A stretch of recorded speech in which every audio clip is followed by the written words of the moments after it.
Alam mo ba, ang Sierra Madre hindi lang bundok, bayani.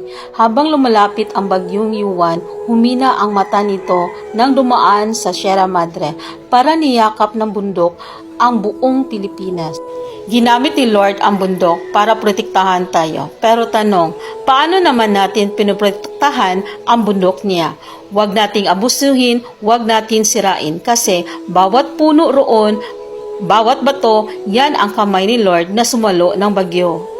Magpasalamat tayo sa Diyos dahil kahit may unos, may bundok na tumayo para sa atin. Pero tandaan, tayo rin ang tagapamangalaga ng biyayang ito. Kaya habang buhay pa ang Sierra Madre, ipakita natin ang faith natin sa gawa.